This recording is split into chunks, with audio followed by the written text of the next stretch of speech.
ଆଗକୁ ନିଅନ୍ତୁ। ଆସୁ ଆମେ ସମସ୍ତେ ଯେତେ ଜଣ ଅଛୁ ତାଙ୍କୁ ଉଚ୍ଚ କରତାଳ ଦଉଥିବା ସ୍ୱାଗତ ଜଣାଉଥିବା। ଆସନ୍ତୁ ଆମମାନେ ପ୍ରଭୁଙ୍କ ପ୍ରଶଂସା ନିମନ୍ତେ ଗୀତ ଗାଇ ପ୍ରଭୁ ଯୀଶୁ ବାପାଙ୍କୁ ଧନ୍ୟବାଦ ଦେବା। ବୁହାଇ ଦେଇଛ ପ୍ରିୟ ମୋର କାଲବରିରେ ତୁମର କତ କ୍ଷମା ମୁଁ ପାଇଛି ଅବିରତ ପାପ ଯା କରିଛି ଅଗଣିତ ବୁହାଇ ଦେଇଛ ପ୍ରିୟ ମୋର କାଲବରିରେ ତୁମର କତ କ୍ଷମା ମୁଁ ପାଇଛି ଅବିରତ ପାପ ଯା କରିଛି ଅଗଣିତ ଦେଇଛି ପ୍ରତିଜ୍ଞା ମୁଁ ତୁମକୁ ଯୀଶୁ ବାର କରିବିନି ପ୍ରଭୁ ଏ ଜୀବନେ ପାପ ଏଥର ଥକିଲା ପୁନଃ ଏ ଜଗତ ଯାଠାରେ ରହିଛି ପାପ ସତ ହାଏ ପଡ଼ିଯାଏ ମୋ ସତ ସତ ବୁହାଇ ଦେଇଛି ପ୍ରିୟ ମୋର କାଲବରିରେ ତୁମର କତ କ୍ଷମା ଦିଅ ନାହିଁ ଏ ଜୀବନେ ପ୍ରଭୁ ଏଥର ଶାସନ ବାଡ଼ିରେ କର ମତେ ପ୍ରେମର ପ୍ରହାର ଧରି ଚାଲିବି ତୁମରି ହାତ ହୋଇ ତୁମଠାରେ ସମର୍ପିତ ହେ ଇଚ୍ଛା ମୋ ସତ ସତ ବୁହାଇ ଦେଇଛ ପ୍ରିୟ ମୋର କାଲବରିରେ ତୁମର କତ ରହିଛି ଅନାଇ ଯୀଶୁ ମୋର ତୁମ ଆସିବାର ନେବ ସାଥେ ସାଥେ ପ୍ରଭୁ ମତେ ସେହି ଅଭୁଲା ନଗର ନଥିବ ପାପ ନାହିଁ ଉପସ୍ଥିତ ଦେଖୁଥିବି ତୁମ ମୁଖ ନିରତ ପ୍ରଭୁ ଗାଉଥିବି ପ୍ରଶଂସା ଗୀତ ବୁହାଇ ଦେଇଛ ପ୍ରିୟ ମୋର କାଲବରିରେ ତୁମର କତ କ୍ଷମା ମୁଁ ପାଇଛି ଅବିରତ ପାପ ଯା କରିଛି ଅଗଣିତ ପାପ ଯା କରିଛି ଅଗଣିତ ଧନ୍ୟବାଦ। ଆସନ୍ତୁ ଆଉ ଗୋଟେ ଗୀତ ଗାଇବା।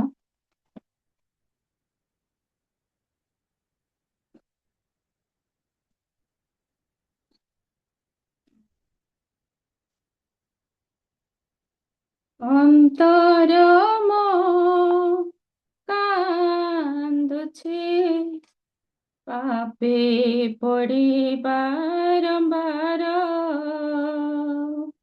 ଅନ୍ତର ମୋ କାନ୍ଦୁଛି, ପାପେ ପଡ଼ି ବାରମ୍ବାର। ଅପରାଧୀ ମୁଁ ଅବିବେକୀ, ଅପରାଧୀ ମୁଁ ଅବିବେକୀ, ଫେରି ମୁଁ ଆସିଛି ଅନୁତାପ କରି। ଫେରି ମୁଁ ଆସିଛି ଅନୁତାପ କରି। କରିଛି ସତ ଅନେକ ଦୋଷ, କ୍ଷମା କର ଜଗଦୀଶ। କରିଛି ସତ ଅନେକ ଦୋଷ, କ୍ଷମା କର ଜଗଦୀଶ। ଅନ୍ତର ମୋ କାନ୍ଦୁଛି, ପାପେ ପଡ଼ି ବାରମ୍ବାର। ମନ ଆତ୍ମା ଭାବନା ମୋ ପାପରେ ହଜିଛି। ଅନ୍ଧକାରେ ଏ ଜଗତ ପାପରେ ଲୁଚିଛି। ମନ ଆତ୍ମା ଭାବନା ମୋ ପାପରେ ହଜିଛି।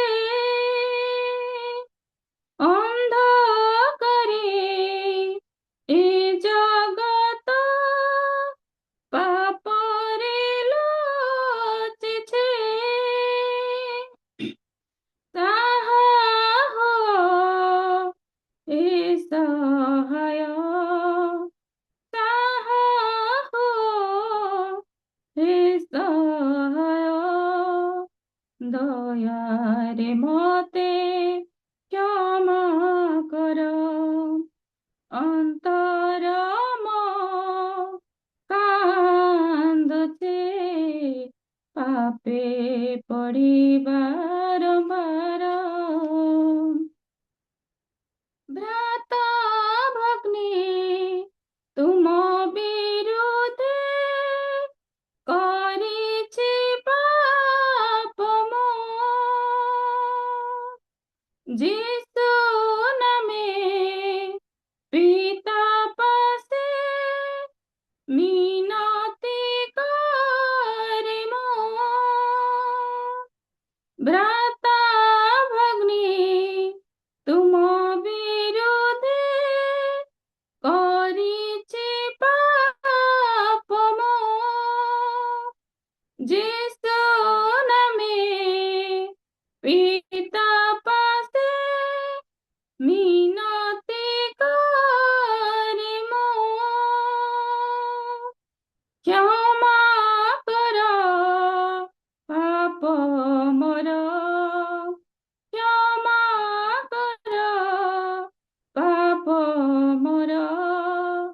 କ୍ଷମାରେ आहे ଦୟା ସାଗର। ଅନ୍ତର ମୋ କାନ୍ଦୁଛି, ପାପେ ପଡ଼ି ବାରମ୍ବାର। ଅନ୍ତର ମୋ କାନ୍ଦୁଛି, ପାପେ ପଡ଼ି ବାରମ୍ବାର।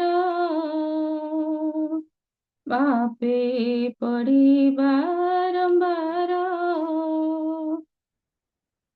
ଧନ୍ୟବାଦ। ପୁଣି ଗୋଟେ ଗୀତ ଗାଇବା।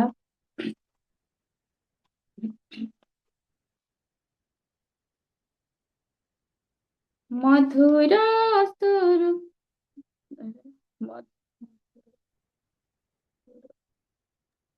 ମଧୁର ସୁରକୁ ନେଇ ହଁ, ଥ୍ୟାଙ୍କ ମଧୁର ସୁର ତୁମର ସଜାଇବି ଗୀତ ତୁମର ମଧୁର ସୁର ତୁମର ସଜାଇବି ଗୀତ ତୁମର ଯେତେ ଦିନ ଥିବ ଜୀବନ ମୋର ଯେତେ ଦିନ ଥିବ ଜୀବନ ମୋର ଗାଉଥିବି ନାମ ତୁମର ମଧୁର ସୁର ତୁମର ସଜାଇବି ଗୀତ ତୁମର ନାହିଁ ପ୍ରଭୁ ନାହିଁ ଦେବା ପାଇଁ ପ୍ରତିଦାନ ମୋର ଅଛି ଖାଲି ଅଛି କେବଳ ହୃଦୟ ମୋର ନାହିଁ ପ୍ରଭୁ ନାହିଁ ଦେବା ପାଇଁ ପ୍ରତିଦାନ ମୋର ଅଛି ଖାଲି ଅଛି କେବଳ ହୃଦୟ ମୋର ଏ ଜୀବନ ଅଟେ ତୁମରି ଦାନ ଏ ଜୀବନ ଅଟେ ତୁମରି ଦାନ ଭୁଲିବିନି ପ୍ରେମ ତୁମର ମଧୁର ସୁର କୁମର ସଜାଇବି ଗୀତ ତୁମର ମଧୁର ସୁର କୁମର ସଜାଇବି ଗୀତ ତୁମର ଆସ ପ୍ରଭୁ ଆସ ବସିଯାଅ ହୃଦୟ ମୋର ଡାକେ ଆଜି ଡାକେ ଆକୁଳେ ପ୍ରାଣ ମୋର ଆସ ପ୍ରଭୁ ଆସ ବସିଯାଅ ହୃଦୟ ମୋର ଡାକେ ଆଜି ଡାକେ ଆକୁଳେ ପ୍ରାଣ ମୋର ଚାଲୁଥିବି ପ୍ରଭୁ ସାଥେ ତୁମର ଚାଲୁଥିବି ପ୍ରଭୁ ସାଥେ ତୁମର ଛାଡ଼ିବନି ହାତ ମୋହର ମଧୁର ସୁର କୁମର ସଜାଇବି ଗୀତ ତୁମର ମଧୁର ସୁର କୁମର ସଜାଇବି ଗୀତ ତୁମର ଯେତେ ଦିନ ଥିବ ଜୀବନ ମୋର ଯେତେ ଦିନ ଥିବ ଜୀବନ ମୋର ଗାଉଥିବି ନାମ ତୁମର ମଧୁର ସୁର କୁମର ସଜାଇବି ଗୀତ ତୁମର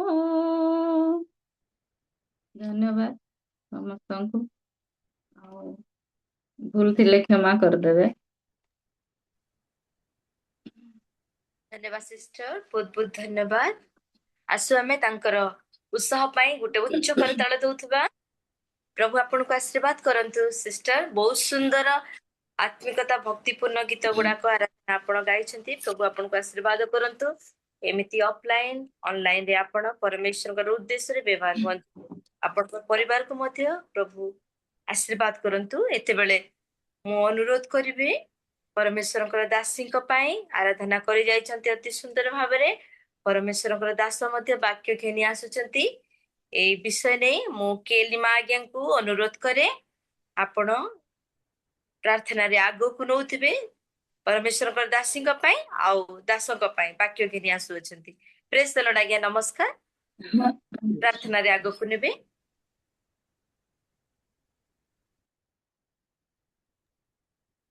ଆସନ୍ତୁ ଆମେ ପ୍ରାର୍ଥନା କରିବା। Hallelujah hallelujah hallelujah hallelujah. ଧନ୍ୟବାଦ ଧନ୍ୟବାଦ ଧନ୍ୟବାଦ ପ୍ରଭୁ, ଧନ୍ୟବାଦ ପାଇବା ଯୋଗ୍ୟ ବନ୍ଧୁ ଏକମାତ୍ର ପରମେଶ୍ୱର ତୁମେ ତୁମର ମହାନାମକୁ ଧନ୍ୟବାଦ ଦଉଛି ପ୍ରଭୁ। ପ୍ରଭୁ ଅତିବ ପ୍ରେମ କରୁଥିବାରୁ ପ୍ରଭୁ ଆମମାନଙ୍କୁ ରାତ୍ରି କାଳର ନିଦ୍ରାରେ ସୁଖ ନିଦ୍ରା ପ୍ରଦାନ କରି ପୁନର୍ବାର ଜୀବିତ ମାନଙ୍କ ମଧ୍ୟରେ ନାମ ସ୍ଥାନ ଦେଇ ପ୍ରଭୁ ତୁମର ପ୍ରିୟ ଦାସ ଦାସୀଙ୍କ ସହିତ ପ୍ରଭୁ ଏହି ସୁନ୍ଦର ସମୟ ଏହି ସୁନ୍ଦର ଅବକାଶ ପ୍ରଭୁ ମାନଙ୍କୁ ଦେଇଅଛ, ସେଥିପାଇଁ ତୁମର ମହାନାମକୁ ଧନ୍ୟବାଦ ଅଛି।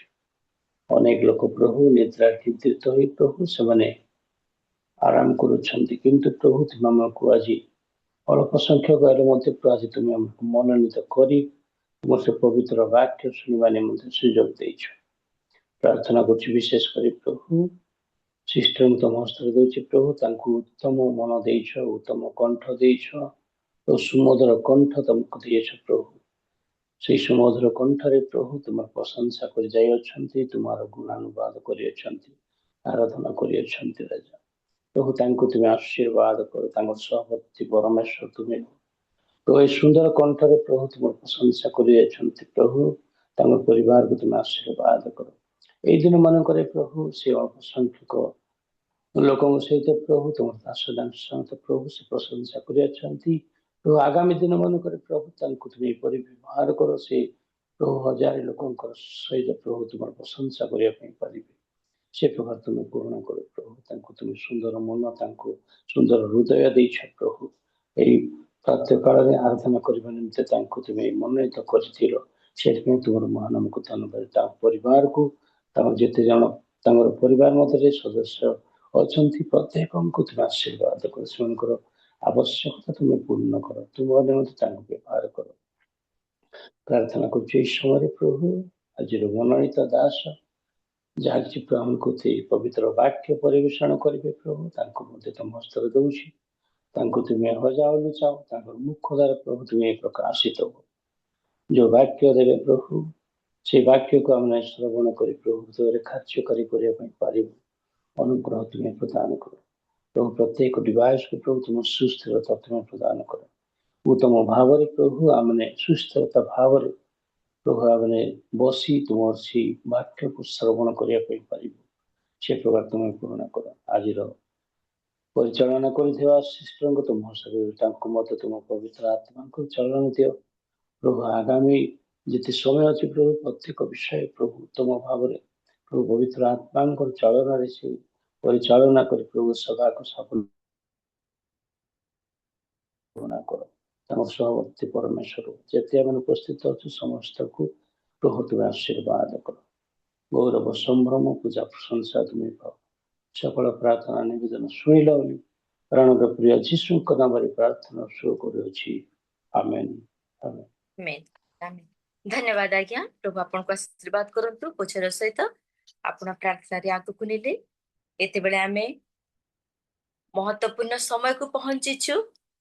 हमर इंटरसेशन प्रार्थना मध्य अनेक विषय ने प्रार्थना करिसंती प्रभु परमेश्वर को दास दासी गण प्रार्थना योद्धाकारी माने परमेश्वर दासी मध्य उपासना जीवा पूर्वरु आराधना करिसंती।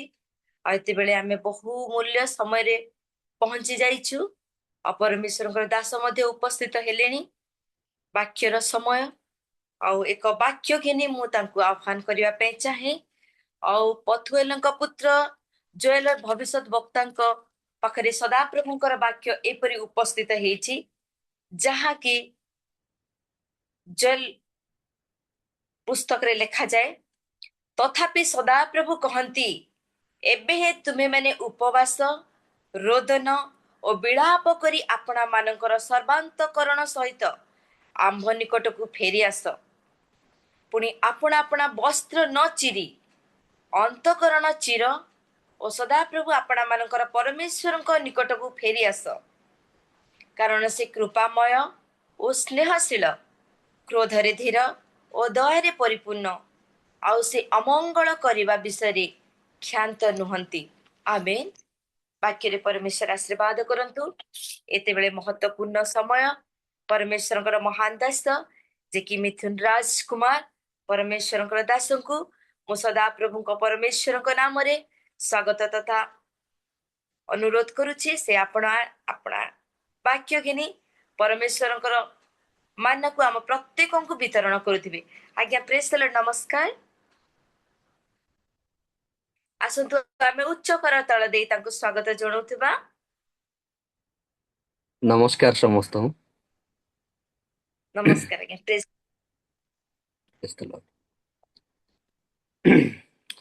ସମସ୍ତଙ୍କୁ ନମସ୍କାର।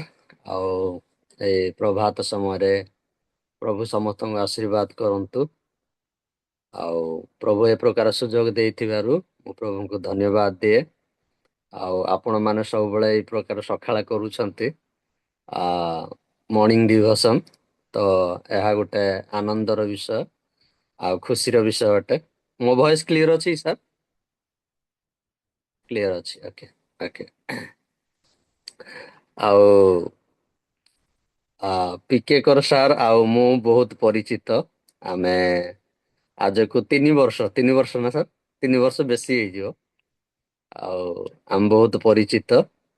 ଆଉ ତାଙ୍କ ସହିତ ମୁଁ ବହୁତ ଥର କଥା ହୁଏ ବିଭିନ୍ନ ପ୍ରକାର ବିଷୟରେ। ସେ କୌଣସି ଟ୍ରିପ୍ କଲେ କିମ୍ବା କୌଣସି ମିଟିଂ ହେଲା କିମ୍ବା କୌଣସି ବିଷୟରେ ଆମେ ବହୁତ ବିଷୟ ଆଲୋଚନା କରୁ।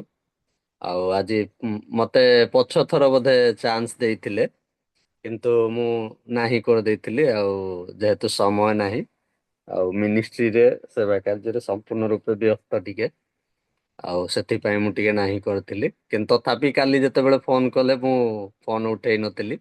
ପଛେ ପୁଣି ଫୋନ କଲି ହଉ ଠିକ ଅଛି, ଟାଇମ ଦେଇଦେବି। ଆଉ ମୋ ପାଇଁ ସକାଳର ସମୟ ଗୋଟେ କଷ୍ଟଦାୟକ, ଯେମିତି ଆପଣ ମାନଙ୍କ ପାଇଁ ଗୋଟେ ସହଜ, ମୋ ପାଇଁ ଗୋଟେ କଷ୍ଟଦାୟକ। ମାନେ ଉଠିବା କଷ୍ଟ, ଯେହେତୁ ମୁଁ ଟିକେ ରାତି 12ଟା-1 ପର୍ଯ୍ୟନ୍ତ ଚେତା ରୁହେ। ଆଉ ମାନେ ବିଭିନ୍ନ ପ୍ରକାର ମିଟିଂ ହେଲା କିମ୍ବା କୌଣସି ବିଷୟ ହେଲା ମୁଁ ଟିକେ କରେ, ତ ସେଥିପାଇଁ ଟିକେ ଅସୁବିଧା ହୁଏ ମୋ ପାଇଁ ସକାଳ ଉଠିବା ଟା। କିନ୍ତୁ ଯାହି ହଉ, ପ୍ରଭୁଙ୍କୁ ଧନ୍ୟବାଦ ଯେ ସେ ଆଜି ଆମମାନଙ୍କୁ ଏ ପ୍ରକାର ସୁଯୋଗ ଦେଇଛନ୍ତି ଆଉ ପ୍ରଭୁଙ୍କ ବାକ୍ୟ ଶୁଣିବା ପାଇଁ କିମ୍ବା କିଛି ଗୋଟେ ପ୍ରଭୁଙ୍କ ବିଷୟରେ ଜାଣିବା ପାଇଁ। ଠିକ ଅଛି, ତ ଆସନ୍ତୁ ଆମେ ଆଜି ପ୍ରଭୁ ଆମମାନଙ୍କ ନିମନ୍ତେ କଣ ଶିକ୍ଷା କିମ୍ବା ଆମମାନଙ୍କ ଜୀବନରେ କଣ କଥା କହିବା ପାଇଁ ଚାହାନ୍ତି। ଆସନ୍ତୁ ଆମେ ପାଠ କରିବା ଗୀତ ସଂହିତା ତାର 119 ଅଧ୍ୟାୟ 71ରୁ 73 ପଦ।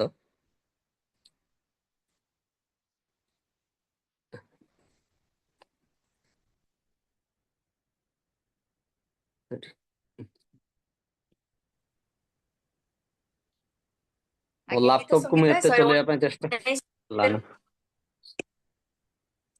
ହଁ, ପଢନ୍ତୁ ଦିଦି। 1ରୁ କେତେ ଆଜ୍ଞା? 119 ଅଧ୍ୟାୟ 71ରୁ 73।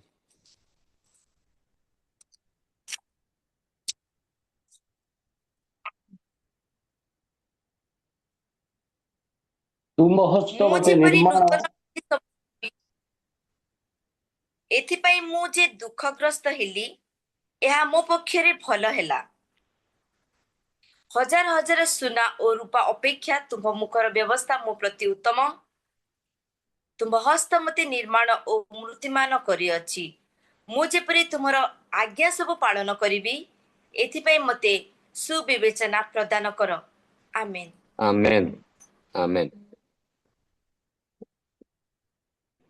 ଓକେ, ଏଠି କେତୋଟି ବିଷୟ, 2ଟି ବିଷୟକୁ ମୁଁ ବେଶୀ ଗୁରୁତ୍ୱ ଦେବି। ଆପଣମାନେ ଧ୍ୟାନ କରନ୍ତୁ। 71 ପଦରେ ଗୋଟେ ପଦ ଲେଖା ଅଛି, ମୁଁ ଯେପରି ତୁମର ବିଧି ସବୁ ଶିଖିବି। ଏଥିପାଇଁ ଯେ ମୁଁ ଦୁଃଖଗ୍ରସ୍ତ ହେଲି, ଏହା ମୋ ପକ୍ଷରେ ଭଲ ହେଲା। ତୁମର ବିଧି ଶିଖିବାକୁ ମୁଁ ଦୁଃଖଗ୍ରସ୍ତ ହେଲି। କେମିତି ଆମେ କହିପାରିବା? ବିଧି ପାଇଁ ଦୁଃଖଗ୍ରସ୍ତ ହେଲେ ନା ଦୁଃଖଗ୍ରସ୍ତ ହେବାରୁ ବିଧି ଶିଖିଲେ?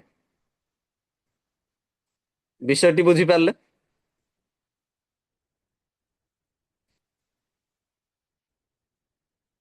ବିଧି ଶିଖିବା ପାଇଁ ଦୁଃଖଗ୍ରସ୍ତ ହେଲେ ନା ଦୁଃଖଗ୍ରସ୍ତରେ ପଡ଼ିଲେ ତାପରେ ବିଧି ଶିଖିଲେ? ଆପଣ କଣ କହିବେ?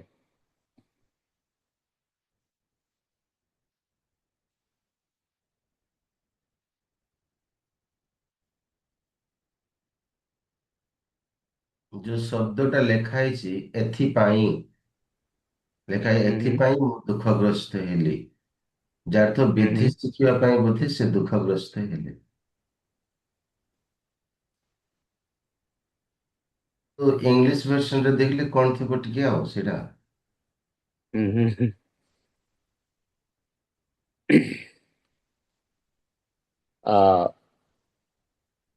ଆମେ ଯଦି 67 ପଦଟା ଦେଖିବା, 67 ପଦଟା, ଆମେ କ୍ଲିଅର ହେଇଯିବା ଯେ କାହିଁକି ସେ ଦୁଃଖଗ୍ରସ୍ତ ହେଲେ ବୋଲି।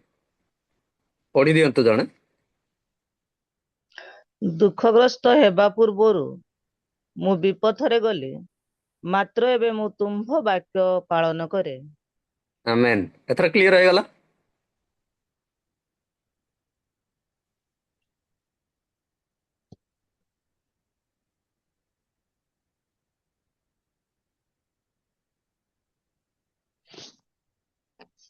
ଏଥର କ୍ଲିଅର ହେଇଗଲା ଯେ ସେ ବିଧି ଶିଖିବା ପାଇଁ ଦୁଃଖଗ୍ରସ୍ତ ହେଲେ ନା ଦୁଃଖଗ୍ରସ୍ତରେ ପଡିଲା ପରେ ସେ ବିଧି ଶିଖିଲେ?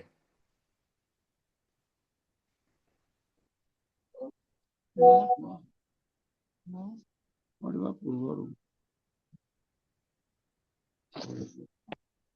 ଓକେ, ଆଜି ଆମେ ଗୋଟେ ବିଷୟ ଶିଖିବା, ସେଟା ହେଲା ଆମମାନଙ୍କ ଜୀବନରେ ଯେ କଷ୍ଟ କିମ୍ବା ଯନ୍ତ୍ରଣା ମାଧ୍ୟମରେ ଈଶ୍ୱର ଆପଣାର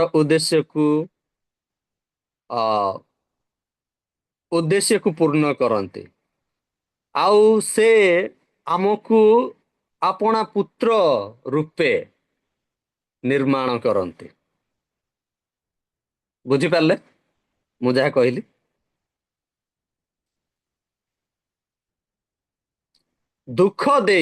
ଦୁଃଖର ଉଦ୍ଦେଶ୍ୟ ହେଉଛି ସେଥିରେ ଈଶ୍ୱରଙ୍କର ଯୋଜନା ଥାଏ। ଯେତେବେଳେ ଆମେ କୌଣସି ପୀଡ଼ା କିମ୍ବା ଯନ୍ତ୍ରଣା କିମ୍ବା ଦୁଃଖ ଦେଇକି ଯାଉ, ସେଥିରେ ଈଶ୍ୱରଙ୍କର ଉଦ୍ଦେଶ୍ୟ ଥାଏ। ଆଉ ସେଇ ଉଦ୍ଦେଶ୍ୟ ଦ୍ୱାରା ସେ ଆପଣାର ଅନନ୍ତକାଳୀନ ଯୋଉ ଯୋଜନା ଅଛି ତାକୁ ସେ ପୁରା କରନ୍ତି। ତାଙ୍କ ପୁତ୍ରକ ଭଳି ସେ ଆମମାନଙ୍କୁ ନିର୍ମାଣ କରନ୍ତି। ଏଠି ଦୁଇଟି ବିଷୟ ଲେଖା ଅଛି, ଧ୍ୟାନର ସହିତ ଦେଖନ୍ତୁ। ମୁଁ ଦୁଃଖଗ୍ରସ୍ତ ହେଲି, ଏଥିପାଇଁ ମୁଁ ଦୁଃଖଗ୍ରସ୍ତ ହେଲି, ମୁଁ ତୁମର ବିଧି ଶିଖିବା ପାଇଁ। ତାପରେ 73 ପଦ ଯେତେବେଳେ ଆମେ ପଢୁଛୁ, ସେଠି ଲେଖା ଅଛି ଯେ ତୁମ ହସ୍ତ ମତେ ନିର୍ମାଣ କରିଛି, ଆଉ କଣ କରିଛି? ମୂର୍ତ୍ତିମାନ କରିଛି। ମୂର୍ତ୍ତିମାନ, ମୂର୍ତ୍ତିମାନକୁ କେମିତି ଓଡ଼ିଆରେ ଆମେ କହିପାରିବା?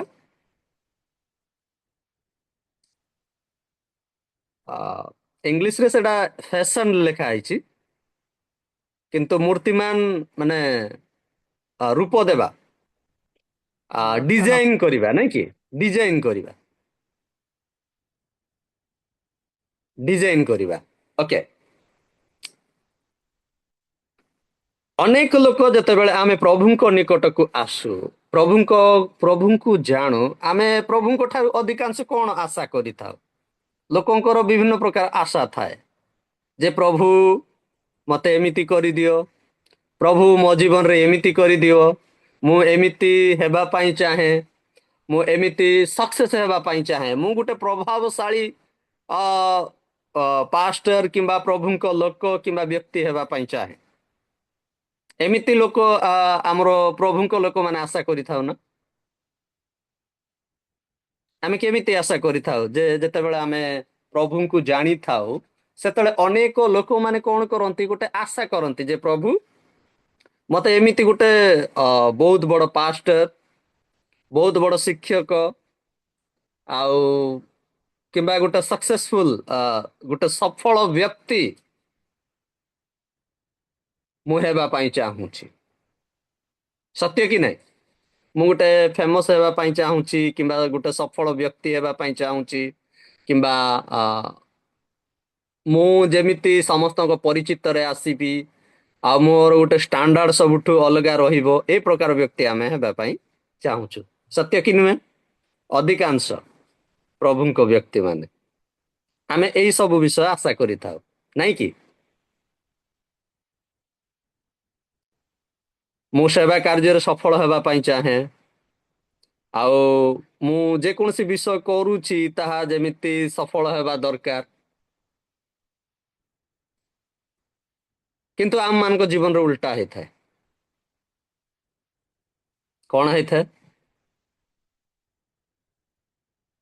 ଆମେ ଗୋଟେ ଆଶୀର୍ବାଦ ନିବେଦନ କରିଥାଉ, ପ୍ରଭୁ ମୋ ଜୀବନରେ ତୁମେ ପ୍ରଚୁର ରୂପେ ଆଶୀର୍ବାଦ କର। ପ୍ରଭୁ ମୁଁ ଗୋଟେ ପ୍ରଭାବଶାଳୀ ବ୍ୟକ୍ତି ହେବା ପାଇଁ ଚାହେଁ, ମୁଁ ତୁମ ପାଇଁ ଏଇ କାମଟା କରିବା ପାଇଁ ଚାହେଁ, ଆଉ ସବୁଠୁ ପ୍ରଭାବଶାଳୀ ହେବା ଦରକାର। ମୁଁ ଯେଉଁ କାର୍ଯ୍ୟରେ ହାତ ଦେଉଛି ତାହା ନିହାତି ରୂପେ ବହୁତ ବଡ଼ ରୂପ ନେବା ଦରକାର, କିମ୍ବା ଆମେ କଣ କହିପାରିବା, ସେ କାର୍ଯ୍ୟ ଗୋଟେ ମହତ୍ୱପୂର୍ଣ୍ଣ କିମ୍ବା ଉତ୍ତମ କିମ୍ବା ପ୍ରଭାବଶାଳୀ ହେବା ଦରକାର ବୋଲି। କିନ୍ତୁ ଆମେ ଗୋଟେ ବିଷୟ ଭୁଲି ଯାଇଥାଉ, ଆମମାନଙ୍କ ଜୀବନରେ ସେ ଆମମାନଙ୍କୁ କଣ କରନ୍ତି? ନିର୍ମାଣ କରନ୍ତି। କେମିତି ନିର୍ମାଣ କରନ୍ତି? ସେ ଆମମାନଙ୍କୁ କଣ କରନ୍ତି? ଆମମାନଙ୍କ ଜୀବନକୁ ଛିନଛତ୍ର କରିଦିଅନ୍ତି, ପ୍ରଭୁ ଭାଙ୍ଗି ଦିଅନ୍ତି।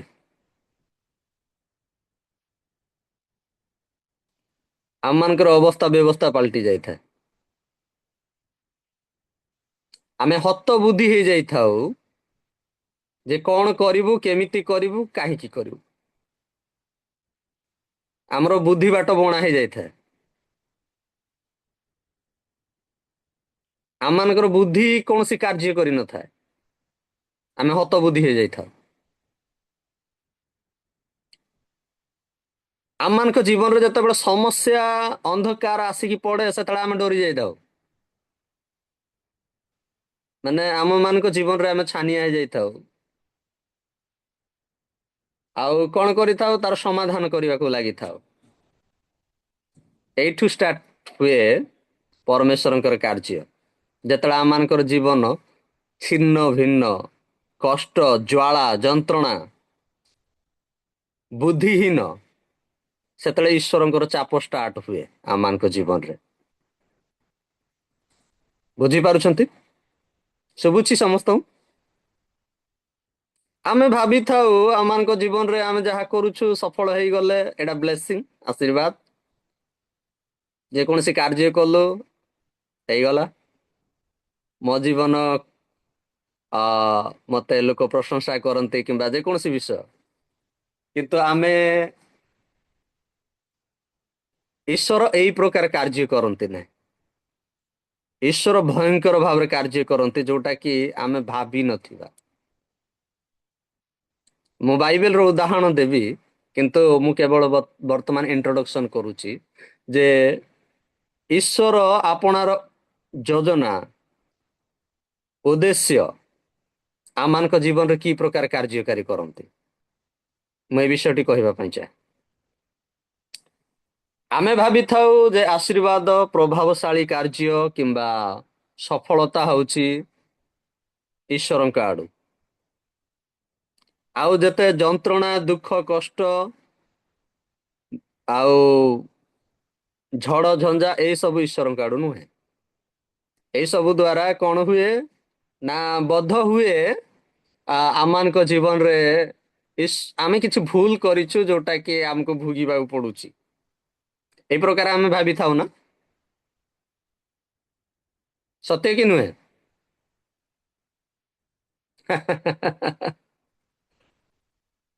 ଯେତେବେଳେ ପ୍ରଭୁ ଆମମାନଙ୍କୁ ତିଆରି କରିବା ପାଇଁ ଚେଷ୍ଟା କରନ୍ତି, ମାନେ ଯେତେବେଳେ ନିର୍ମାଣ କରନ୍ତି ଆମର ଶାନ୍ତି ବୋଲି ଆଉ କିଛି ରହେନି।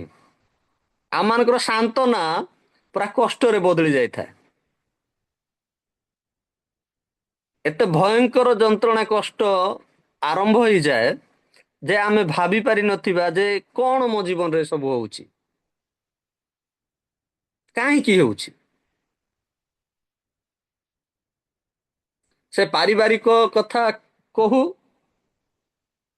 କିମ୍ବା ଆମମାନଙ୍କର ଆତ୍ମିକ ଜୀବନ କଥା କହୁ, ଆମମାନଙ୍କର ଫାଇନାନ୍ସିଆଲ କଥା କହୁ କିମ୍ବା ଯେକୌଣସି ବିଷୟ କଥା କୁହ, ସବୁ ଅନ୍ଧକାର ଆଉ ଛିନଛତ୍ର ହେବାକୁ ଲାଗେ।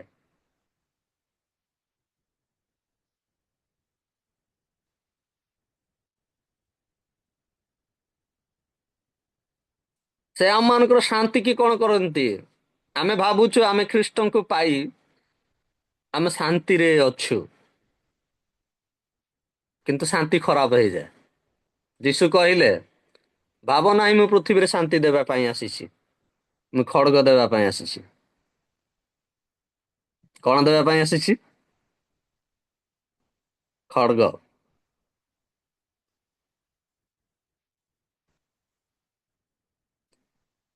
ତେବେ ମୁଁ ଏବେ ଆପଣମାନଙ୍କୁ କହିବି, କଣ ପ୍ରଭୁ ଖରାପ କି?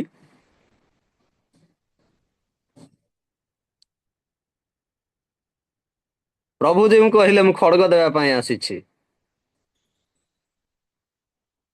ଯେତେବେଳେ ଆମମାନଙ୍କ ଜୀବନରେ ଶାନ୍ତି ବୋଲି କିଛି ରହେ ନାହିଁ, ଆମେ ଶାନ୍ତିରେ ଶୋଇପାରି ନଥାଉ, ଶାନ୍ତିରେ ରହିପାରି ନଥାଉ, ଶାନ୍ତିରେ ଆମମାନଙ୍କର ଜୀବନ ଚାଲି ନଥାଏ, ସେତେବେଳେ ଆମେ ମାନେ କଣ ଭାବିଥାଉ ଯେ ପ୍ରଭୁ ଭାବିଲି ତୁମଠାରେ ଶାନ୍ତି ମିଳିବ, କିନ୍ତୁ ଏବେ ମୋ ଜୀବନରେ ଶାନ୍ତି ବୋଲି କିଛି ନାହିଁ। ସବୁଆଡେ ଝେଞ୍ଝେଟ, ସବୁଆଡେ ଅସଜଡା, ମୋ ନିଦ ଭାଙ୍ଗି ଯାଉଛି, ମୋର ଅବସ୍ଥା ଖରାପ ହେଇଗଲାଣି। ତ ସେ କଣ କରନ୍ତି? ଆମମାନଙ୍କ ଭିତରେ ଥିବା ଚାହିଦା, ଆମମାନଙ୍କ ଭିତରେ ଥିବା ପାର୍ଥିବ ବିଷୟ ଗୁଡିକୁ ସେ ଧୀରେ ଧୀରେ ବାହାର କରନ୍ତି, ଯେ ଆମେ ନିର୍ଭର କେଉଁ ଉପରେ ଅଛୁ। ଆମମାନଙ୍କର ବିଶ୍ୱାସ, ଆମମାନଙ୍କର ଭରସା କେଉଁ ଉପରେ ସ୍ଥାପିତ ହେଇଛି, ସେ ବିଷୟଟା ଧୀରେ ଧୀରେ ପ୍ରଭୁ ବାହାର କରନ୍ତି ଆମମାନଙ୍କ ଜୀବନରେ।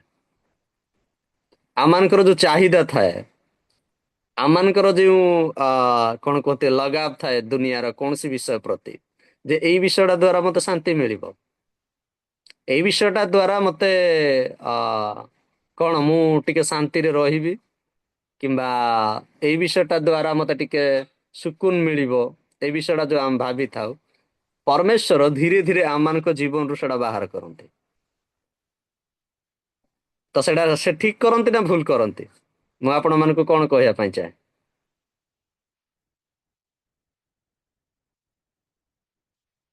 ଆମମାନଙ୍କର ଚାହିଦା, ମନସ୍କାମନା, କଣ କୁହନ୍ତି ମନୋବାଞ୍ଛା ର ଯୋଉ ମୂର୍ତ୍ତି ଗୁଡାକ ଥାଏ, ସେଗୁଡାକୁ ଚୁରମାର କରନ୍ତି ଦୁଃଖ ଦ୍ଵାରା, ଯନ୍ତ୍ରଣା ଦ୍ଵାରା, କଷ୍ଟ ଦ୍ଵାରା। ଆମମାନଙ୍କ ଭିତରେ ଥିବା ଗର୍ବ, ଆତ୍ମନିର୍ଭରତା, ଆତ୍ମନିୟନ୍ତ୍ରଣ ଆମେ ସଜାଡିବାରେ ନିଜେ ଲାଗି ପଡିଥାଉ, କିନ୍ତୁ ପରମେଶ୍ୱର ଭାଙ୍ଗି ପକାନ୍ତି ସବୁ ଆମମାନଙ୍କ ଜୀବନରେ। ଏଇ ପ୍ରକାରେ ସେ ଆମମାନଙ୍କ ଜୀବନରେ କାର୍ଯ୍ୟ କରନ୍ତି। ବେଳେ ବେଳେ ଦେଖିବେ ପ୍ରଭୁଙ୍କ ଲୋକମାନେ ପ୍ରଭୁଙ୍କ ନିକଟକୁ ଆସନ୍ତି, କିଛି ଦିନ ଉତ୍ତେଜନା, ପୁରା ଉତ୍ତେଜନାରେ ପରିପୂର୍ଣ୍ଣ ହେଇଯାଆନ୍ତି। ଉତ୍ତେଜନା ମାନେ ବୁଝିପାରୁଛନ୍ତି? କୌଣସି ସେବା କାର୍ଯ୍ୟରେ କିମ୍ବା କୌଣସି ମିଟିଂ କିମ୍ବା କୌଣସି କନଫରେନ୍ସ, କୌଣସି ବିଷୟରେ ଏତେ ଉତ୍ତେଜନା ହେଇଯିବେ, କିନ୍ତୁ ଆଉ କେତେ ଦିନ ପରେ ଏତେ ଶିଥିଳ ପଡିଯିବେ, କହିବେ ମନ ଭାଙ୍ଗିଗଲା। ଠିକ କହୁଛି ଆଜ୍ଞା? କାହିଁକି? କାହିଁକି ଏସବୁ ହୁଏ? ତାପରେ ସେମାନଙ୍କ ଜୀବନରେ ଷ୍ଟାର୍ଟ ହେଇଯାଏ ଅସନ୍ତୁଷ୍ଟ ଜୀବନ। ଆଉ ସନ୍ତୁଷ୍ଟ ସେ, ତାଙ୍କୁ ଆଉ କୌଣସି ଭାଷା ଭଲ ଲାଗେନି। ସେମାନେ ଆଉ ବୁଝିପାରନ୍ତି ନାହିଁ ମୋ ଜୀବନରେ କଣ ପାଇଁ ଅସନ୍ତୁଷ୍ଟି ଆସିଲା। ଆଉ ବିଶ୍ୱାସଟା ସେମାନଙ୍କର ନିଷ୍ଠୁର ପାଲଟିଯାଏ। କାହିଁକି? ଈଶ୍ୱର ଯେତେବେଳେ ନିର୍ମାଣ କରନ୍ତି ଆମମାନଙ୍କର ବିଶ୍ୱାସ ଅନ୍ଧାରରେ ବଦଳିଯାଏ। ଆମମାନଙ୍କ ଭରସା ଏତେ କଷ୍ଟଦାୟକ ହେଇଯିବ, ସେ ନିର୍ମାଣ କରନ୍ତି ସେ ସମୟରେ। ଆମମାନଙ୍କର ଭରସା ଆଉ ବିଶ୍ୱାସ କେଉଁ ଉପରେ ସ୍ଥିର ଅଛି ତାହା ଧରା ପଡ଼ିଯାଏ। এই ବିଷୟରେ ଆମେ ସାବଧାନ ହେବା। এই ବିଷୟରେ ଈଶ୍ୱର କି ପ୍ରକାରେ କଷ୍ଟକୁ ବ୍ୟବହାର କରି ତାଙ୍କ ପୁତ୍ର ରୂପେ ଆମମାନଙ୍କୁ ନିର୍ମାଣ କରୁଛନ୍ତି, ଆମମାନଙ୍କୁ ବୁଝିବାକୁ ପଡ଼ିବ। ଏଟା ଗୋଟେ ଦିନର କାମ ନୁହେଁ, ଗୋଟେ ଥରରେ ହେବନି, ବାର ବାର ହେବ।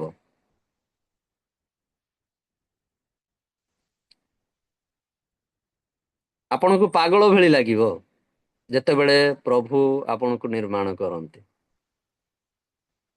ଏବେ ମୁଁ ଯଦି ପ୍ରଶ୍ନ କରିବି ଆଇବ କଥା, ଓକେ, ଆଇବ କଥା ଆମେ ସମସ୍ତେ ଜାଣିଛୁ, ଉତ୍ତର ଦେବେ। ମୁଁ ପ୍ରଶ୍ନ କରିବି ଯେ ଆଇବ ତ ସରଳ ଥିଲେ, ସଚ୍ଚୋଟ ଥିଲେ, ନମ୍ର ଥିଲେ, ସବୁ ଥିଲେ। ଆଇବଙ୍କୁ କଣ ପାଇଁ କଷ୍ଟ ଆସିଲା? କେହି କହିପାରିବେ? ସବୁ କିଛି ତ ପରଫେକ୍ଟ ଥିଲା, ସବୁ, କୌଣସି ବିଷୟରେ କମି ନାହିଁ। ସରଳତାରେ, ନମ୍ରତାରେ, ଆଉ ଗୋଟେ ଉତ୍ତମ ବ୍ୟକ୍ତି। କିନ୍ତୁ ପରମେଶ୍ୱର ଉଲ୍ଟା ପ୍ରଶ୍ନ କରୁଛନ୍ତି, ତୁମେ ଆମ ଦାସ ଆଇବ ପ୍ରତି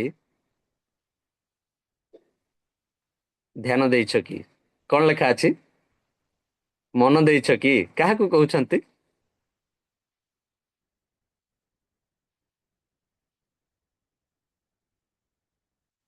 ଦେଖନ୍ତୁ ପରମେଶ୍ୱରଙ୍କ ଯୋଜନା ଦେଖନ୍ତୁ। ଶୟତାନ ତ ପଚାରନି, କିନ୍ତୁ ପରମେଶ୍ୱର ତାକୁ ଉଲ୍ଟା ପଚାରୁଛନ୍ତି ଯେ ତୁମେ କଣ ଆମ ଦାସ ଆଇବ ପ୍ରତି ମନ ଦେଇଛ କି? ଉଲ୍ଟା ମାନେ ତା ମାଇଣ୍ଡରେ ତାକୁ ପ୍ରଶ୍ନ, ମାନେ ତାକୁ ଉଲ୍ଟା ପ୍ରଶ୍ନରେ ଫସଉଛନ୍ତି। ଶୟତାନ ପ୍ରଶ୍ନରେ ଫସେଇଲା ନା ପରମେଶ୍ୱର ତାକୁ ପ୍ରଶ୍ନ ଦ୍ୱାରା ଫସଉଛନ୍ତି? ଟିକେ ଧ୍ୟାନର ସହିତ ଦେଖନ୍ତୁ ତ। ପ୍ରଶ୍ନଟାକୁ କିଏ ଉଠଉଛି?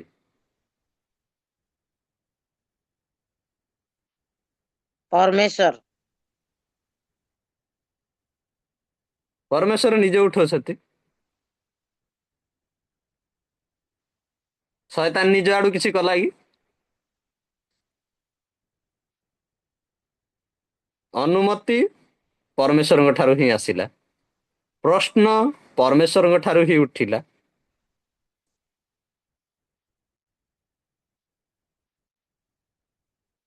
କାର୍ଯ୍ୟ କଲା ଶୟତାନ, କିନ୍ତୁ ଅନୁମତି, ସମସ୍ତ ବିଷୟ କାଠାରୁ ଆସିଲା? ପରମେଶ୍ୱରଙ୍କ ଠାରୁ ଆସିଲା। ଏବେ ମୁଁ କହିବି ଆଇବ ପରଫେକ୍ଟ ଥିଲା, ସବୁ କିଛି ଥିଲା, କିନ୍ତୁ ତା ଜୀବନରେ ଆସିଲା କି ପ୍ରକାର ଅବସ୍ଥା ଆସିଲା? ଆପଣ ମାନେ କଣ କହିବେ ଯେ ପରମେଶ୍ୱର ଅନ୍ୟାୟୀ ଅଟନ୍ତି କି?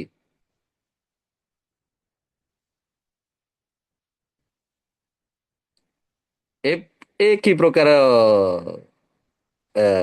କାହାଣୀ ଗୋଟେ ହେଲା? ଏ କି ପ୍ରକାର ଘଟଣା ଗୋଟେ ଘଟିଲା? ପରମେଶ୍ୱର ଯେତେବେଳେ କାର୍ଯ୍ୟ କରନ୍ତି ସେତେବେଳେ ଏ ସତଟା ହିଁ ଆମକୁ ଭ୍ରାନ୍ତି ଲାଗିବା ଷ୍ଟାର୍ଟ ହୁଏ।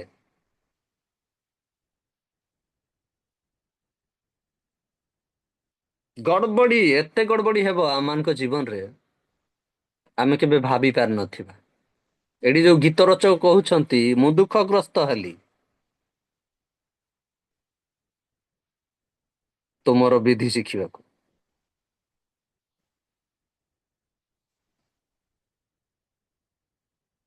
ବେଳେ ବେଳେ ଆମେ ଭାବିଥାଉ ଯେ ଗୋଟେ ପ୍ରଭୁଙ୍କ ବ୍ୟକ୍ତି ଗୋଟେ ସକ୍ସେସଫୁଲ, ପ୍ରଭାବଶାଳୀ, ଆଶୀର୍ବାଦ ପ୍ରାପ୍ତ, ତାହେଲେ ସେ ଗୋଟେ ପ୍ରକୃତରେ ପ୍ରଭୁଙ୍କ ଲୋକ। କିନ୍ତୁ ଯେତେବେଳେ ଆମେ ଝେଞ୍ଝେଟ ଦେଖୁଛୁ ପ୍ରକୃତ ଜୀବନରେ ଈଶ୍ୱର କି ପ୍ରକାର କାର୍ଯ୍ୟ କରନ୍ତି, ଆମମାନଙ୍କର ଭାବନା ବାହାରେ କାର୍ଯ୍ୟ କରନ୍ତି। ସେ ଆମମାନଙ୍କୁ ଯେତେବେଳେ ସେ ନିର୍ମାଣ କରନ୍ତି, ଆମକୁ ଭ୍ରାନ୍ତି ଲାଗେ। ସେ ଆମମାନଙ୍କୁ ଯେତେବେଳେ ନିର୍ମାଣ କରନ୍ତି, ଆମମାନଙ୍କର ଆତ୍ମିକ ବୃଦ୍ଧି ହୁଏ, ଆଧ୍ୟାତ୍ମିକ ଯେତେବେଳେ ବୃଦ୍ଧି ହେବାକୁ ଲାଗେ, ଆମକୁ ବହୁତ କଷ୍ଟ ହେବ।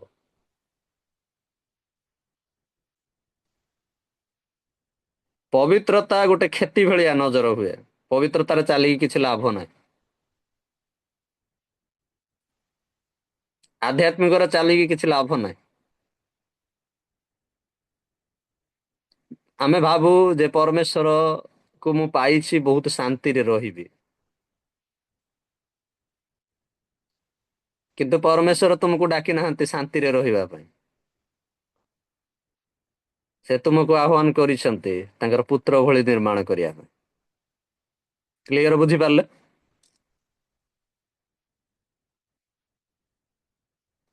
ଆମେ ଭାବିଥାଉ ଯେ ଆମେ ପ୍ରଭୁଙ୍କୁ ପାଇଲା ପରେ ଶାନ୍ତିରେ ରହିଯିବୁ, କିନ୍ତୁ ଏତେ ଉଥଲ ପତଲ ହେଇଯାଏ ଆମମାନଙ୍କର ଜୀବନ ଯେ ଆମର ଚିନ୍ତାର ବାହାରେ ହେଇଯାଇଥାଏ।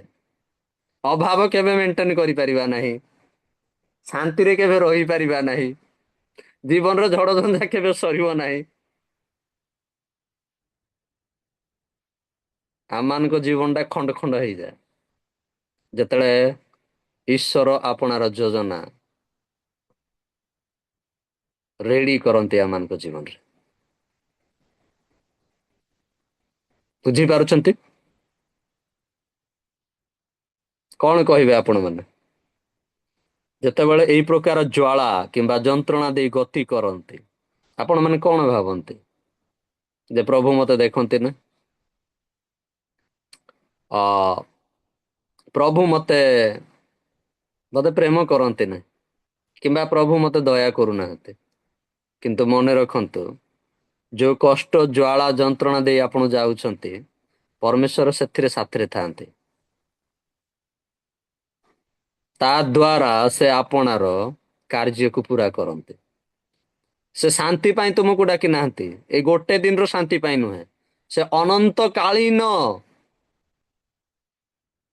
ସେ ଜାଣନ୍ତି ଏଇ ଯୋଉ ପୃଥିବୀରେ ଆମେ ବର୍ତ୍ତମାନ ଅଛୁ, ତାହା କ୍ଷଣିକ ପାଇଁ।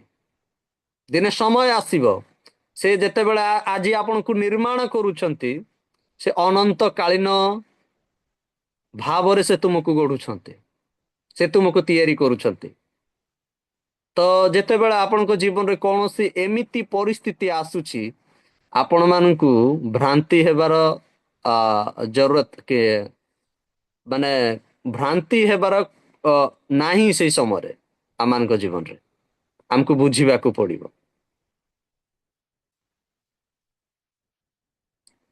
ପରମେଶ୍ୱର ପ୍ରତିବଦ୍ଧତା ନୁହନ୍ତି ଆମର ଶାନ୍ତି ପାଇଁ, ସେ ଆମମାନଙ୍କର ପବିତ୍ରତା ପାଇଁ ପ୍ରତିବଦ୍ଧତା ଅଟନ୍ତି। ସେ ଗୋଟେ ଦିନର ଆଜିର ସୁରକ୍ଷା ଚାହୁଁନାହାନ୍ତି, ସେ ଅନନ୍ତ କାଳୀନ ସୁରକ୍ଷା ଆମମାନଙ୍କୁ ଦେବା ପାଇଁ ଚାହାନ୍ତି। ବୁଝିପାରୁଛନ୍ତି? ଗୋଟେ ବିଷୟ ଆମେ ପଢିବା, ଫିଲିପି 1:6 ପଢିବା।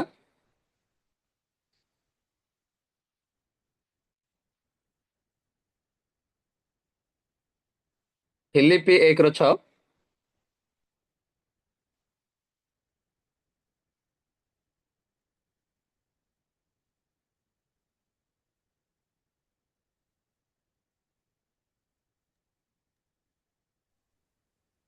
କାରଣ ଯେ ତୁମମାନଙ୍କର ଅନ୍ତରରେ ଉତ୍ତମ କାର୍ଯ୍ୟ ଆରମ୍ଭ କରିଅଛନ୍ତି, ସେ ଖ୍ରୀଷ୍ଟ ଯୀଶୁଙ୍କର ଦିନ ପର୍ଯ୍ୟନ୍ତ ତାହାଙ୍କର ସାଧନ କରି ସିଦ୍ଧ କରିବେ, ଏହା ତ ମୁଁ ଦୃଢ ରୂପେ ବିଶ୍ୱାସ କରେ। ଆମେନ୍। ସେ ଡାକିଛନ୍ତି ମାନେ ସେ ଉତ୍ତମ କାର୍ଯ୍ୟ ଆମ ଭିତରେ ଆରମ୍ଭ କରନ୍ତି। ଖ୍ରୀଷ୍ଟଙ୍କ ଦିନ ପର୍ଯ୍ୟନ୍ତ ସେ ଆମମାନଙ୍କୁ ନିର୍ମାଣ କରନ୍ତି ତାଙ୍କ ପୁତ୍ରଙ୍କ ଭଳି।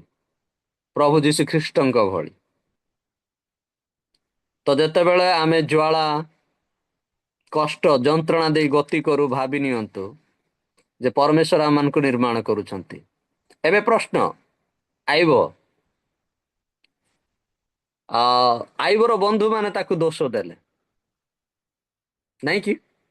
କଣ ଦୋଷ ଦେଲେ?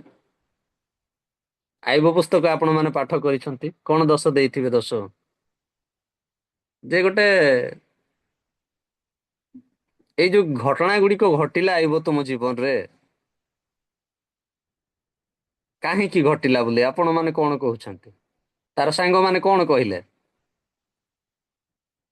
ଦୋଷ ଦେଲେ। ଦୋଷ ଦେଲେ କି ନାହିଁ ଯେ କିଛି ତ ଗୋଟେ ଭୁଲ ହେଇଛି, ନାଇଁ କି? ଆଇବ ବି ନିଜର ପ୍ରତ୍ୟେକ ଉତ୍ତମ କାର୍ଯ୍ୟ ପ୍ରକାଶ କଲା, ହେଲା, ସବୁ କିଛି କଲା, ସବୁ। ଶେଷରେ ପରମେଶ୍ୱର ଆସିଲେ ଆଉ ଗୋଟେ ବିଷୟ ପ୍ରଶ୍ନ କଲେ ଯେ ଆଇବ, ଯେତେବେଳେ ଆମେ ପୃଥିବୀ କି ନିର୍ମାଣ କଲୁ, ଏ ବିଶ୍ୱ ବ୍ରହ୍ମାଣ୍ଡକୁ ନିର୍ମାଣ କଲୁ, ତୁମେ କେଉଁଠାରେ ଥିଲ? ତୁମେ ଜାଣିଛ? ଏସବୁକୁ କଣ୍ଟ୍ରୋଲ କରେ କିଏ? କୋଉଠୁ କେମିତି କଣ ଘଟଣା ହୁଏ ତୁମେ ଜାଣିଛ? ଆଇବ ନିରୁତ୍ତର। ପରମେଶ୍ୱର ଦୁଇଟି ଜୀବ ବିଷୟରେ କହିଲେ, ଗୋଟେ ହେଲା ଲିଭିଆଥନ ଆଉ ଗୋଟେ ହେଲା ବେହେମତ, ନାଇଁ କି? ଯାହାର କି ମନୁଷ୍ୟର କଣ୍ଟ୍ରୋଲ ନାହିଁ ତା ଉପରେ, କିନ୍ତୁ ପରମେଶ୍ୱରଙ୍କର କଣ୍ଟ୍ରୋଲ ଅଛି, ନାଇଁ କି? କହିଲେ କି ନାଇଁ? ଆଇବ ପୁସ୍ତକ ଆପଣ ମାନେ ପାଠ କରିଥିବେ। ଆଇବ ଶେଷରେ ଗୋଟେ କଥା କହିଲା ଯେ ଏବେ ମୁଁ ବୁଝି ପାରୁଛି, ଏବେ ମୁଁ ବୁଝି ପାରୁଛି ଆଉ ଅନୁତାପ କରୁଛି।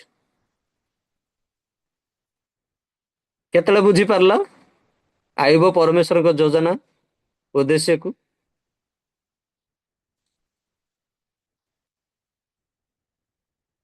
କେତେବେଳେ ବୁଝିପାରିଲା? ସବୁ ପାଇଲା ପରେ ବୁଝିପାରିଲା?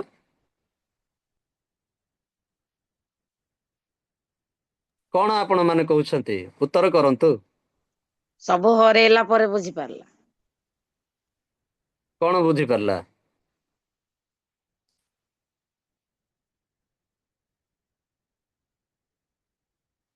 ପରମେଶ୍ୱରଙ୍କ ଉଦ୍ଦେଶ୍ୟକୁ ଆଇବ ବୁଝିପାରିଲା, ପରମେଶ୍ୱରଙ୍କର କାର୍ଯ୍ୟକୁ ବୁଝିପାରିଲା। ଯେତେବେଳେ ପରମେଶ୍ୱର ପଚାରିଲେ ଯେ ଏଇ ସମସ୍ତ ବିଷୟ ଯେତେବେଳେ ଆମେ ନିର୍ମାଣ କଲୁ, ତୁମେ କେଉଁଠାରେ ଥିଲ?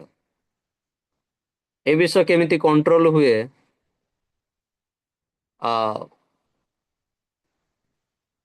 ସମସ୍ତ ବିଷୟ, ବିଶ୍ୱ ବ୍ରହ୍ମାଣ୍ଡ କେମିତି ଚାଲେ, କେମିତି କଣ୍ଟ୍ରୋଲ ହୁଏ, କଣ କେମିତି ହୁଏ, ଯେତେବେଳେ ପରମେଶ୍ୱର ପ୍ରଶ୍ନ କରୁଛନ୍ତି, ଆଇବଟେ ଉତ୍ତର ନାହିଁ। ଆଇବ କଣ ଉତ୍ତର ଦେବ? ଆଜି ତା ଜୀବନରେ ଯେତେବେଳେ ଝଡ଼ ଚାଲିଛି, ସେ ପ୍ରଶ୍ନ କରୁଛି ନିଜର ନ୍ୟାୟ ପାଇବା ପାଇଁ ଯେ ମୁଁ ଏମିତି ଥିଲି, ମୁଁ ଏମିତି କରୁଥିଲି, ମୋ ପ୍ରତି ଅନ୍ୟାୟ ହେଇଛି। ଆପଣଙ୍କ ଜୀବନରେ ଯେତେବେଳେ ଝଡ଼ ଝଞ୍ଜା, ଅଭାବ, ସମସ୍ୟା, ଆପଣ ମାନେ ପଇସା ଖୋଜୁଥିବେ କିନ୍ତୁ ପଇସା ମିଳୁନଥିବ, ଆପଣ ମାନେ ଯନ୍ତ୍ରଣା ଦେଇ ଯାଉଥିବେ କିନ୍ତୁ ଆପଣଙ୍କୁ କେହି ଦେଖୁନଥିବ, ଆପଣ କଣ ଭାଇବେ? ଆପଣଙ୍କର କୌଣସି କାମଟା ଠିକ ହେଉନଥିବ, ଆପଣଙ୍କର କାର୍ଯ୍ୟ ଯେମିତି ବିନାଶ ଭଳିଆ ଲାଗୁଥିବ, ସେତେବେଳେ ଆପଣ କଣ ଭାବୁଥିବେ?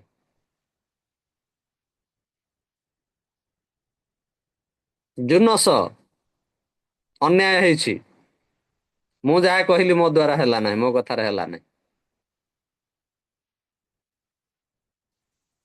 କଣ କହିବେ?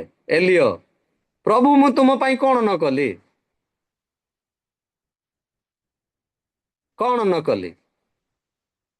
କଣ କହିବେ ଆପଣ ମାନେ? ଆମେ ବେଳେ ବେଳେ ଭାବିଥାଉ ଆମ ଚାହିଦା, ଆମେ ଯୋଉ ଭାବୁଛୁ, ଆମେ ଯୋଉ ଚିନ୍ତା କରୁଛୁ, ସେଇ ଅନୁସାରେ ଯଦି କାର୍ଯ୍ୟ ହଉଛି, ତାହେଲେ ପରମେଶ୍ୱର ମୋ ସହିତ ଅଛନ୍ତି। କିନ୍ତୁ ଯେତେବେଳେ ଆମମାନଙ୍କର ଚିନ୍ତା ବାହାରେ କାମ ହେଇଯାଇଥାଏ ନା, କଣ ଭାଇବା? ଆପଣ ମାନେ କଣ ଭାଇବେ ଆପଣଙ୍କ ଜୀବନରେ? ବିଗିଡି ଗଲା, ଏଟା ହେଇଗଲା, ସେଟା ହେଇଗଲା, ସେମିତି ହେଇଗଲା, ନାଇଁ। ପରମେଶ୍ୱର ଆମମାନଙ୍କୁ ନିର୍ମାଣ କରନ୍ତି ତାଙ୍କ ପୁତ୍ରଙ୍କ ଭଳି। ପରମେଶ୍ୱର ଆଜି ବି ମଧ୍ୟ ଆମମାନଙ୍କ ଜୀବନରେ କାର୍ଯ୍ୟ କରନ୍ତି। ଗୋଟେ ଦିନର କାମ ନୁହେଁ। କଷ୍ଟ ଦ୍ୱାରା ସେ ଆପଣାର ଉଦ୍ଦେଶ୍ୟକୁ ସଫଳ କରନ୍ତି। ସେ ଆପଣା ପୁତ୍ର ରୂପରେ ଆମମାନଙ୍କୁ ନିର୍ମାଣ କରନ୍ତି ଆଜିର ବାକ୍ୟ ଅନୁସାରେ। ପ୍ରେଜ୍ ଦ ଲର୍ଡ। ଫିଲିପି 3:10 ଟିକେ ପଢିବା।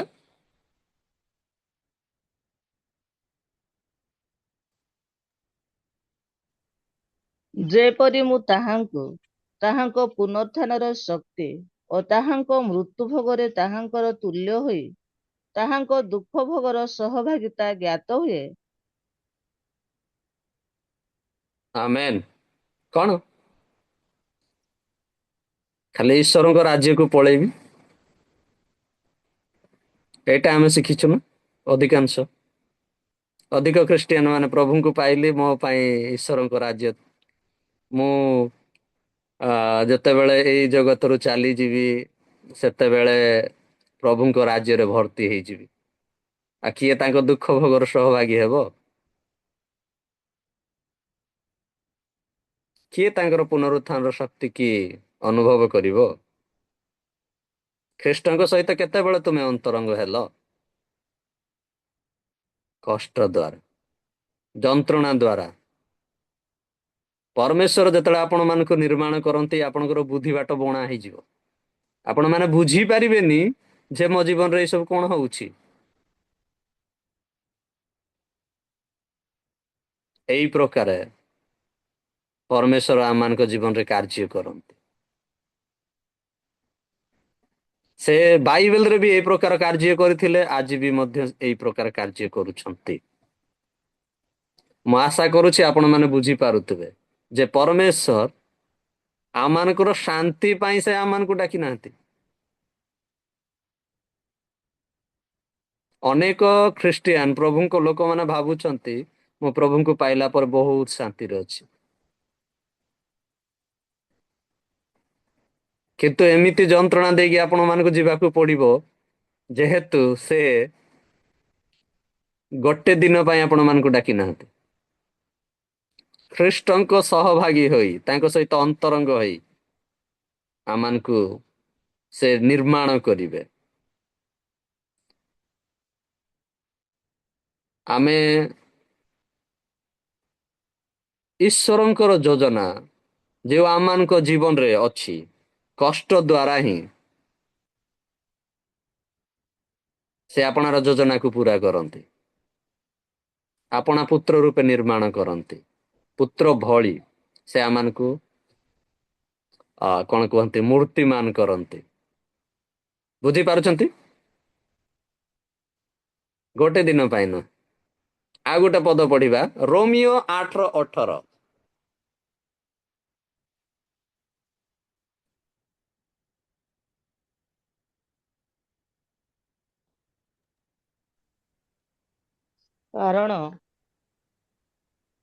କାରଣ ମୋ ବିଚାରରେ ଯେଉଁ ଗୌରବ ଆମ୍ଭମାନଙ୍କ ପ୍ରତି ପ୍ରକାଶିତ ହେବ, ତାହା ତୁଳନାରେ ଏହି ବର୍ତ୍ତମାନ କାଳର ଦୁଃଖ ଭୋଗ କିଛି ହିଁ ନୁହେଁ।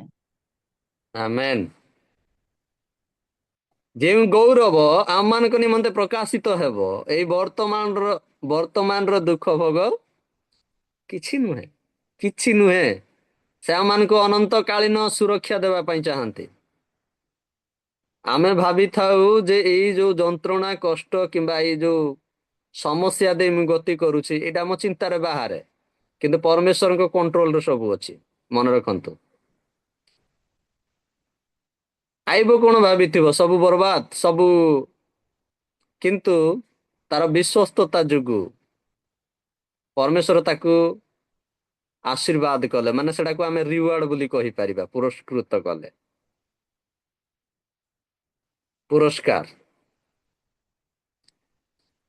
ପରମେଶ୍ୱର ଆମମାନଙ୍କ ଜୀବନରେ ଯେଉଁ ସମସ୍ୟା ସବୁ ରଖିଛନ୍ତି, ତାହା ସବୁ ଆମମାନଙ୍କର କ୍ଷତି ପାଇଁ ନୁହେଁ, ମାରିଦେବା ପାଇଁ ନୁହେଁ, ଆମମାନଙ୍କୁ ସୁରକ୍ଷା ଦେବା ପାଇଁ ଅଟେ। ଆମମାନଙ୍କ ଜୀବନରେ ସେ ଯୋଉ କାର୍ଯ୍ୟ ଆରମ୍ଭ କରିଛନ୍ତି, ତାହା ତାଙ୍କର ପୁତ୍ରଙ୍କ ଦିନ ପର୍ଯ୍ୟନ୍ତ ସେମାନଙ୍କୁ ନିର୍ମାଣ କରି ଚାଲୁଛନ୍ତି। ମନେ ରଖନ୍ତୁ, ହତ କଣ ଭ୍ରାନ୍ତି ହୁଅନ୍ତୁ ନାହିଁ କିମ୍ବା ଭୟଭୀତ ହେଇଯାଆନ୍ତୁ ନାହିଁ ଯେତେବେଳେ ପରମେଶ୍ୱର ଆପଣମାନଙ୍କୁ ନିର୍ମାଣ କରୁଛନ୍ତି। ସେ ଆପଣର ଯୋଜନା ଆପଣମାନଙ୍କ ଜୀବନରେ ସେଇ ଭିତରେ ହିଁ ପୁରା କରୁଛନ୍ତି। ସେ ଆପଣଙ୍କୁ ତାଙ୍କ ପୁତ୍ରଙ୍କ ଭଳି ନିର୍ମାଣ କରୁଛନ୍ତି, ଆଉ ସେ ଅନନ୍ତ କାଳୀନ ସୁରକ୍ଷା ଦେବା ପାଇଁ ଚାହୁଁଛନ୍ତି। ଏଠି ବାଇବେଲ କହୁଛି ରୋମିଓ 8 ଯୋଉ 8 ଅଧ୍ୟାୟ ଆମେ ପଢିଲେ ଯେ ବର୍ତ୍ତମାନର ଯୋଉ କଷ୍ଟ କିମ୍ବା କ୍ଲେଶ ଆସୁଥିବା ଯୋଉ ଗୌରବ ଆଗରେ କିଛି ନୁହେଁ। ବୁଝିପାରିଲେ ତ? ତ ଏହା ଏଇ ଯୋଉ ବାକ୍ୟ ଆଜି ଆପଣମାନଙ୍କୁ ମୁଁ କହିଲି, ଏହା ମୋ ଜୀବନରେ ମୁଁ ଅନୁଭବ କରିଛି। ଆଉ ବିଭିନ୍ନ ପ୍ରକାର ପରିସ୍ଥିତିରେ, କଷ୍ଟରେ ମୁଁ ପ୍ରଶ୍ନର ଉତ୍ତର ଖୋଜିଛି ଯେ ପରମେଶ୍ୱର କାହିଁକି କାହିଁକି କାହିଁକି କାହିଁକି, ମୁଁ କେବଳ ପ୍ରଶ୍ନ କାହିଁକି। କିନ୍ତୁ ପରମେଶ୍ୱର କି ପ୍ରକାର କାର୍ଯ୍ୟ କରନ୍ତି ଆମକୁ ସେଟା ବୁଝିବାକୁ ବି ପଡିବ। ଆଉ ସେ ଆମମାନଙ୍କୁ ସେ ଗୌରବରେ ପ୍ରବେଶ କରିବା ପାଇଁ ଚାହାନ୍ତି, ତାଙ୍କ ପୁତ୍ର ଭଳି ନିର୍ମାଣ କରିବା ପାଇଁ ଚାହାନ୍ତି, ଆଉ ତାଙ୍କର ଉଦ୍ଦେଶ୍ୟକୁ ପୁରା କରିବା ପାଇଁ ଚାହାନ୍ତି। ଏଥିପାଇଁ ମୁଁ ଗୀତ ସଂହିତାର ଏଇ 119 ଅଧ୍ୟାୟର 71ରୁ 73 ପଦ ନେଇଥିଲି ଯେ ତୁମର ମୁଁ ଦୁଃଖଗ୍ରସ୍ତ ହେଲି, ତୁମର ବିଧି ଶିଖିଲି। ତୁମେ ମତେ ନିର୍ମାଣ କରିଛ ଆଉ ମୂର୍ତ୍ତିମାନ କରିଅଛ। ପ୍ରାଇଜ୍ ଦ ଲର୍ଡ।